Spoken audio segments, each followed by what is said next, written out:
स्वागत है आपका फिर से हमारे चैनल ब्रिलियंस 53 में। तो हमने इसके प्रीवियस लेक्चर नंबर 13 में विज्ञान शिक्षण तृतीय प्रश्न पत्र में हमने प्रश्न नंबर 60 तक पढ़ा था और समझा था। आज के इस वीडियो लेक्चर में हम लोग पुष्प और पुष्प के भागों के बारे में पढ़ेंगे, अध्ययन करेंगे। और इसके पहले हमने क्या पढ़ा था कि मिश्रण क्या होते हैं और मिश्रण के कौन कौन से विधि होते हैं, मिश्रण से उनके तत्वों को अलग करने के। तो प्रभाजी आजवन, वर्ण लेखन, भाप आसवन, तो ये प्रीवियस वीडियो में हमने पढ़ लिया। तो चलिए जल्दी से चैनल को लाइक, शेयर और सब्सक्राइब कर दीजिए और डायरेक्ट फर्स्ट सेमेस्टर वाले स्टूडेंट के साथ इस वीडियो को शेयर कर दीजिए। और इस वीडियो के डिस्क्रिप्शन बॉक्स में टेलीग्राम का लिंक है, वहाँ से आप लोग टेलीग्राम से जुड़ सकते हैं और PDF फाइल प्राप्त कर सकते हैं। आज के इस धुआंधार सेशन को स्टार्ट करते हैं। तो प्रश्न नंबर 61 है, पुष्प के विभिन्न भागों के अंग बताइए, अथवा पुष्प के कितने भाग होते हैं, प्रत्येक का नाम लिखना है। और पुष्प के कितने भाग होते हैं अथवा उसके भागों को चित्र बनाकर संक्षेप में लिखना है, क्योंकि ये लघुत्तरीय प्रश्न है। तो पुष्प के विभिन्न भाग, तो पुष्प के विभिन्न भाग क्या होते हैं, डिफरेंट पार्ट्स ऑफ फ्लावर क्या होते हैं। पहला बाह्यदल पुंज, कैलिक्स, ठीक है। तो यह पुष्प का सबसे बाहरी चक्र होता है। यह हरे तथा छोटी पत्तियों जैसे होते हैं। इसकी प्रत्येक इकाई को बाह्यदल यानी कि सेपल कहते हैं। यह कली यानी कि बड में जननांगों की सुरक्षा करने का कार्य करता है, ठीक है। पहला हो गया कैलिक्स, दूसरा हो गया कोरोला यानी कि दलपुंज। यह दलपुंज का दूसरा चक्र है तथा यह बाह्य दलपुंज के भीतर की ओर होता है, यानी कि जो फूल हो गया जिसमें से जो सूंघा जाता है, जो पार्ट निकाल करके, वही क्या होता है, दलपुंज होता है। यह रंगीन तथा सुंदर होने के कारण इसका मुख्य कार्य परागण हेतु कीड़ों को आकर्षित करना है। तो दलपुंज क्या करता है, परागण, पॉलिनेशन की क्रिया करने के लिए, जनन करने के लिए ये क्या करता है, कीड़ों को आकर्षित करता है। इसकी इकाई को पेटल कहते हैं, यानी कि जो बाह्य दलपुंज होता है उसे सेपल कहते हैं और जो दलपुंज होता है उसे पेटल कहते हैं। तो पहला पार्ट्स हो गया बाह्य दलपुंज, दूसरा हो गया दलपुंज। तो बाह्य दलपुंज को कहते हैं कैलिक्स, यहाँ पे आप लोग देख सकते हैं कैलिक्स, और दलपुंज को कहते हैं कोरोला, ठीक है। इसके एक पार्ट्स को क्या कहते हैं, सेपल कहते हैं, और कोरोला के एक पार्ट को क्या कहते हैं, पेटल कहते हैं। थर्ड क्या है, परिदलपुंज, पेरियनथ। जिन पुष्पों में बाह्य दलपुंज तथा दलपुंज में अंतर अस्पष्ट होता है, यह परिदलपुंज कहलाते हैं। इनकी इकाई को परिदल कहा जाता है। परिदल पुंज रंगीन होने पर दलाभ पेटलॉइड या रंगहीन होने पर सेप्लॉइड अथवा बाह्य दलाभ यानी कि सेप्लॉइड कहलाता है, ठीक है। आप लोग देखिए क्या होता है इसमें, बाह्य दलपुंज, दलपुंज, कैलिक्स, कोरोला, ठीक है। देखिए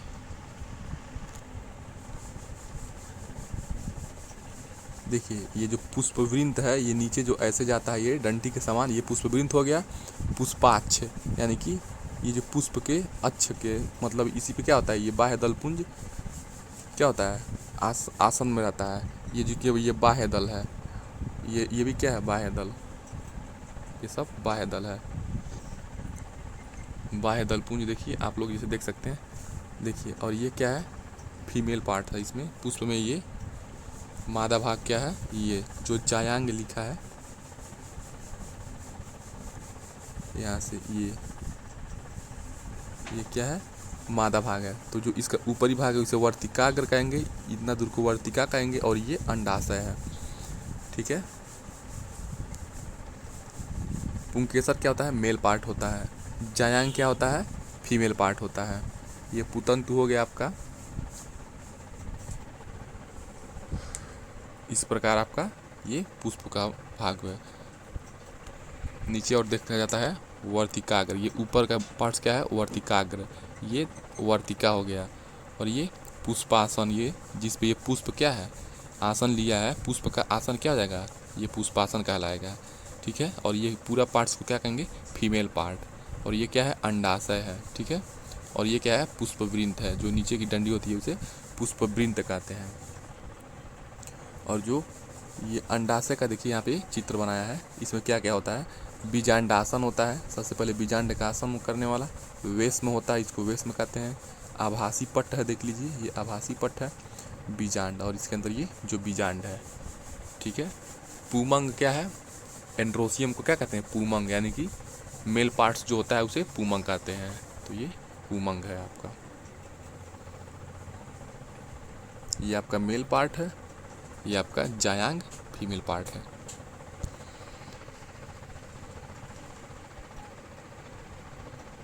देखिए ये क्या है, प्रारूपी पुष्प की अंडाशय की अनुप्रस्थ काट, यानी कि जो ये पुष्प है इसका लंबवत जो अनुप्रस्थ काट होता है, चित्र क्या किया गया, इसे बीच से काट दिया गया है, उसके बाद क्या किया गया, उसका चित्र दर्शाया गया है। तो ये क्या है, अनुप्रस्थ काट का चित्र है। पहला पुष्पवृंत, तो पेडिकल क्या होता है, पुष्प जिस डंठल, तने अथवा शाखा से जुड़ा होता है उसे पुष्पवृंत कहते हैं। पुष्पासन क्या होता है, रिसेप्टेकल और थाइलेमस, तो पुष्पासन को क्या कहते हैं, रिसेप्टेकल और थाइलेमस। तो पुष्पवृंत का अग्रस्त भाग पुष्पासन होता है, ठीक है। जो डंठल पकड़ा जाता है उसके जस्ट अगला भाग को पुष्पासन कहते हैं, थाइलेमस या रिसेप्टेकल कहते हैं।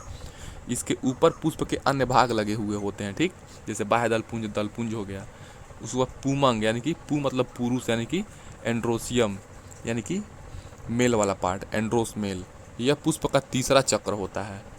इसके पहला दूसरा क्या हो जाएगा, बाह्य दलपुंज और दलपुंज, यानी कि कैलिक्स कोरोला दूसरा, पहला दूसरा हो गया। तीसरा क्या हो गया, एंड्रोसियम, यानी कि पूमंग मेल पार्ट। और चौथा क्या हो जाएगा, जायांग, यानी कि फीमेल पार्ट, जाइनोसियम। इसके प्रत्येक सदस्य को पुंकेसर कहते हैं, ठीक है। पुंकेसरों के समूह को पूमंग कहा जाता है, ठीक। तो आपको पता है जो मेल पार्ट एंड्रोसियम होता है उसके 3 पार्ट होते हैं, एक पुंकेसर, एक परागकोश, एक परागकण। तो फिलामेंट, एंथर, पॉलन ग्रेन होता है मेल पार्ट्स का। तो पुंकेसर क्या होता है, पुष्प का नर जननांग होता है, यानी कि फिलामेंट क्या होता है, ये नर जननांग होता है। प्रत्येक पुंकेसर को 3 भागों में विभक्त किया जा सकता है, लंबा पुतंतु, अग्रस्थ परागकोश, ठीक है, तथा दोनों को जोड़ने वाली योजी।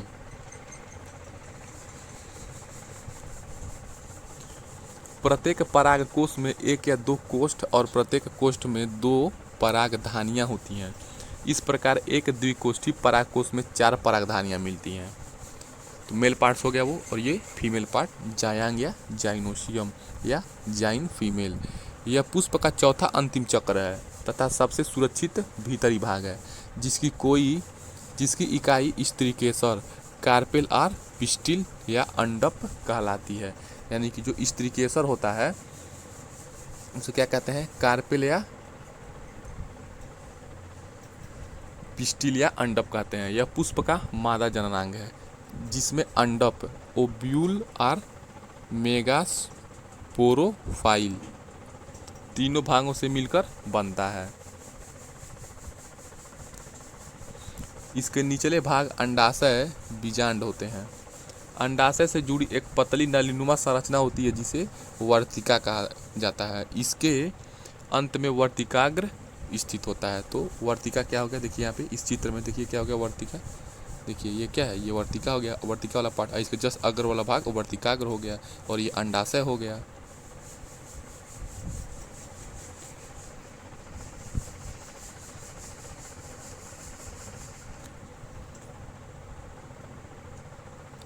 इसके अंत में वर्तिकाग्र यानी कि स्टिग्मा होता है। तो वर्तिका को क्या कहते हैं, स्टाइल कहते हैं। तो पहले स्टाइल, उसके बाद स्टिग्मा आता है।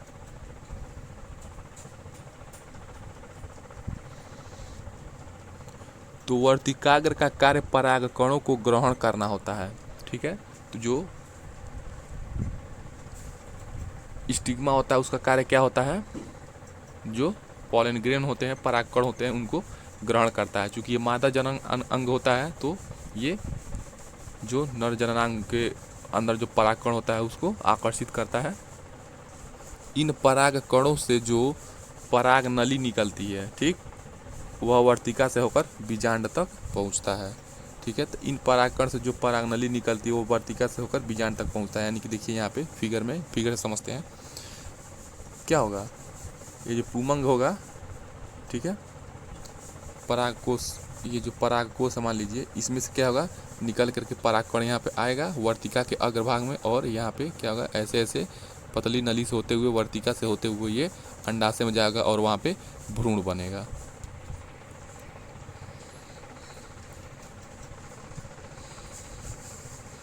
प्रश्न नंबर 62 चलिए पढ़ते हैं। देखिए, एक नोटिफिकेशन आपको देना है, इस वीडियो के डिस्क्रिप्शन बॉक्स में पेपर फर्स्ट और पेपर सेकंड का प्लेलिस्ट है और सीटेट का भी प्लेलिस्ट है, तो वहाँ से आप लोग जाके उस 2 प्लेलिस्ट से पढ़ सकते हैं, डीएड फर्स्ट सेमेस्टर की तैयारी कर सकते हैं। देखिए, 1-2 लेक्चर में ये साइंस शिक्षण अधिगम भी खत्म हो जाएगा। नेक्स्ट जो वीडियोज़ आएंगे वो 4th पेपर के आएंगे। तो मात्रक से आप क्या समझते हैं? तो भौतिक राशि के मापन हेतु उसी राशि के एक निश्चित परिमाण को मानक मान लिया जाता है। इस मानक को ही उस राशि का मात्रक कहा जाता है। किसी भी भौतिक राशि की माप को व्यक्त करने हेतु निम्न 2 बातों की अत्यंत आवश्यकता होती है। पहला क्या, मात्रक यानी कि यूनिट, जिसमें उस भौतिक राशि की माप को व्यक्त किया जाता है, उसे क्या कहते हैं, मात्रक। संख्यात्मक मान यन, जो यह व्यक्त करता है कि वह मात्रक उस भौतिक राशि में कितनी बार आया है। उदाहरण क्या है, एक क्षण की लंबाई 1.73 मीटर है।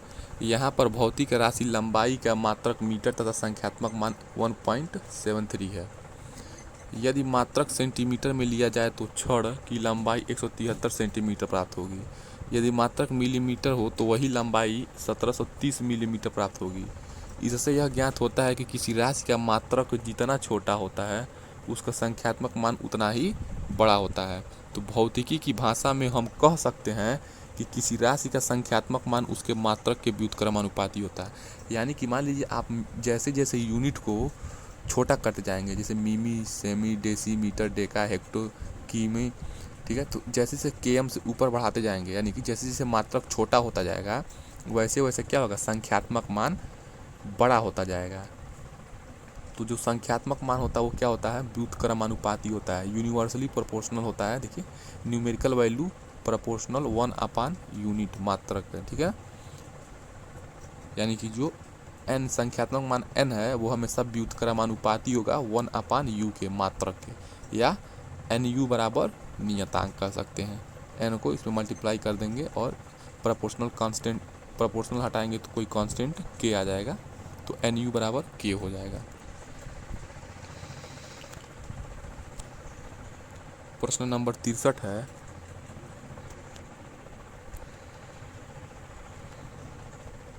वाष्प तथा गैस में क्या अंतर है, लिखिए।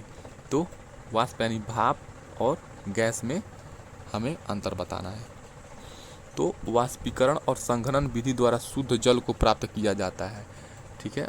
जो वाष्पीकरण होता है और कंडेंसेशन प्रोसेस होता है, जैसे मान लीजिए जो केतली होता है, अगर उसमें पानी गर्म किया जाता है और केतली को ऊपर देखा जाता है तो ऊपर ऐसे बूंदे बूंदे पानी आ जाता है, तो ये क्या होता है, संघनित हो जाता है और वो शुद्ध जल होता है। जबकि द्रव का गैसीय अवस्था में बदल जाना वाष्पन कहलाता है, और जो लिक्विड होता है वो और उसे गर्म करते हैं तो गैसीय अवस्था में बदल जाना क्या कहलाता है, वाष्पन कहलाता है। गैस पदार्थों के अणु बहुत दूर दूर होते हैं तथा इनकी आकृति भी निश्चित नहीं होती है। ये जिस बर्तन में रखे जाते हैं उसी का आकार ग्रहण कर लेते हैं। तो ये आपका मेन डिफरेंस हो गया गैस और वाष्प में। प्रश्न नंबर 64 पढ़ा जाता है,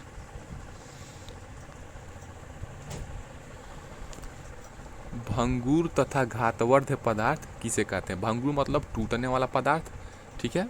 घातवर्ध मतलब पीटने पे वो फैले। प्रत्येक का एक एक उदाहरण लिखिए। तो भंगुर पदार्थ उसे कहा जाता है जो किसी चोट के द्वारा छोटे छोटे टुकड़ों में विभक्त होकर अंत में चूर्ण यानी कि चूरन बन जाता है। जैसे कांच को तोड़ेंगे, पीटेंगे तो क्या होगा, टूट जाएगा, भंगुर है ये।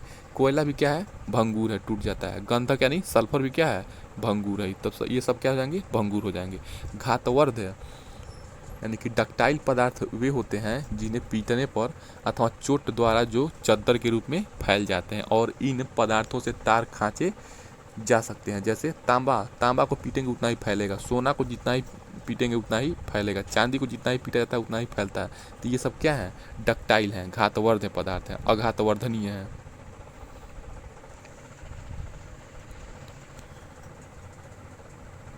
65 है प्रश्न, देखिए प्रश्न नंबर 65 क्या है, बीनना एवं फटकना पृथक्करण की विधियों को सोदाहरण यानी कि उदाहरण सहित लिखिए।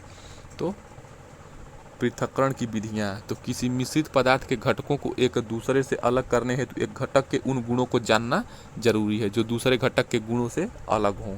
इसी गुण का उपयोग करते हुए पृथक्करण की विधियों का चयन किया जाता है।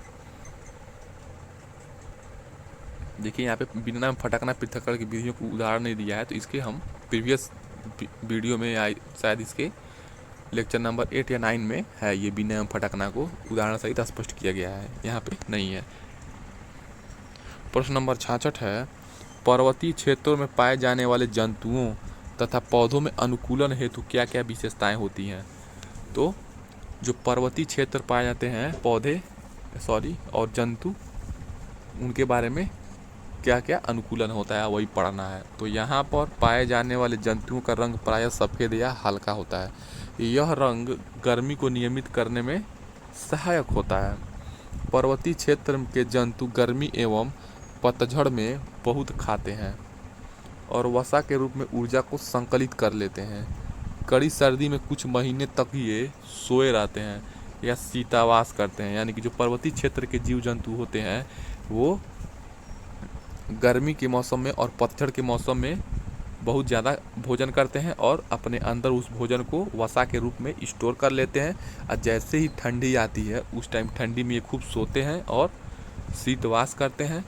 शीतवास में उनकी उपापचय की क्रिया में काफ़ी कमी आ जाता है, यानी कि जब खूब ज़्यादा ठंडी पड़ता है तो उनका जो मेटाबॉलिज्म रेट है, यानी कि जो खाना पचता है वो थोड़ा स्लो हो जाता है। ठंडे स्थलों पर इनकी ऊंचाई कम होती है। इनकी पत्तियां, देखिए अब पौधों की बात कर रहा है, हम तो पर्वतीय क्षेत्रों में जंतु की बात कर लिए कि गर्मी में और पतझड़ में खूब क्या करते हैं, खाते हैं और वसा के रूप में भोजन को स्टोर कर लेते हैं। और जब सर्दी आता है तो ये खूब सोते हैं और जैसे जैसे जब खूब सर्दी आती है तो उनकी मेटाबॉलिज्म रेट कम हो जाती है। तो ये पर्वतीय क्षेत्रों के जंतुओं के अनुकूलन के बारे में पढ़ लिया, यानी कि वो कैसे वहाँ पर रहते हैं, किस प्रकार उनका वातावरण मिलता है, वो अपने आप को कैसे संतुलित करते हैं वातावरण के साथ। तो अब वृक्ष यानी कि पौधों के बारे में चलिए अनुकूलन पढ़ते हैं पर्वतीय क्षेत्रों में।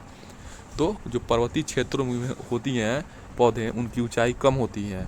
इनकी पत्तियां कांटेदार तथा पतली होती हैं जिन्हें ये जल्दी जल्दी गिरा देते हैं। तो पर्वतीय क्षेत्र की जो पत्तियां होती हैं कांटेदार तथा पतली होती हैं और ये जल्दी जल्दी पत्तियों को गिरा देती हैं। प्रायः इन क्षेत्रों में वृक्ष नहीं मिलते हैं क्योंकि अधिक ठंडक के कारण ये जीवित नहीं बचते हैं। यानी कि पर्वतीय क्षेत्रों में प्रायः यह देखा जाता है कि वृक्ष उतना ज़्यादा नहीं मिलते हैं, अधिक ठंडक के कारण ये जीवित नहीं रह पाते हैं।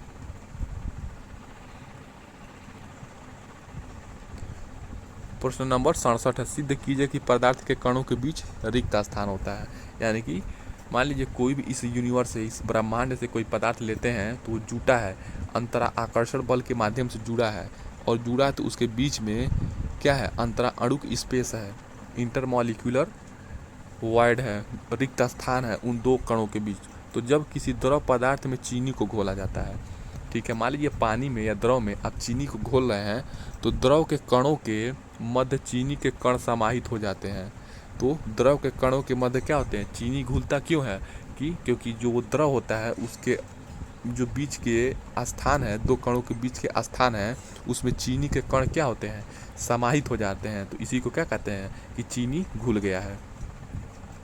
परंतु द्रव पदार्थ का आयतन नहीं बढ़ता है, ठीक है, अतः पदार्थ के कणों के मध्य रिक्त स्थान पाया जाता है। यानी कि जब चीनी को घोलते हैं पानी में तो उन दो कणों के बीच में जो रिक्त स्थान होता है उसी के माध्यम से ये घुल जाता है। इसका मतलब ये है, देखिए आप चीनी और पानी को घोलते हैं तो वहाँ पे आयतन थोड़ी बढ़ जाता है, उतना ही रहता है, ये तो प्रैक्टिकली भी है। अतः पदार्थ के कणों में क्या होता है, रिक्त स्थान पाया जाता है, वॉइड स्पेस पाया जाता है।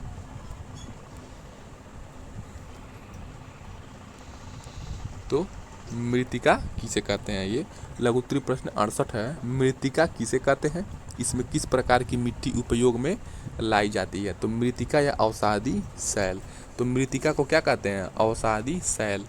तो जब शैल लुढ़क कर, चटक कर तथा एक दूसरे से टकराकर छोटे छोटे टुकड़ों में टूट जाती है तो इन छोटे कणों को अवसाद कहते हैं। यानी कि जब पत्थर लुढ़क के इधर उधर गिर के, चटक के और एक दूसरे से लड़ के, कोलिजन करके, टकरा करके जब टूट जाते हैं तो इन्हें छोटे कणों को क्या कहते हैं? अवसाद कहते हैं। ये अवसाद हवा, जल आदि के द्वारा एक स्थान से दूसरे स्थान पर पहुंचकर जमा हो जाते हैं। ठीक है। ये अदृढ़ अवसाद दबकर एवं कठोर होकर शैल की परत बनाते हैं। ठीक है। तो जो ये अदृढ़ अवसाद हैं ये दब करके क्या हो जाते हैं? पत्थर बन जाते हैं, पत्थर वाली परत बनाते हैं। इस प्रकार की शैलों को अवसादी शैल कहते हैं।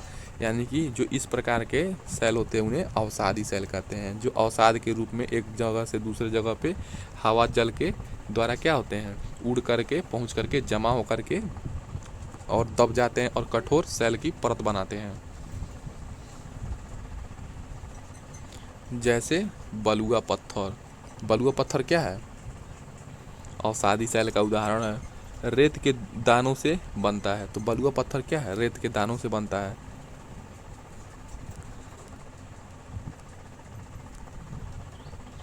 इन शैलों में पौधे, जानवरों एवं अन्य सूक्ष्म जीवाणुओं जो कभी इन शैलों पर रहे हैं के जीवाश्म भी हो सकते हैं। इसमें दोमट या जलोढ़ मिट्टी का उपयोग किया जाता है।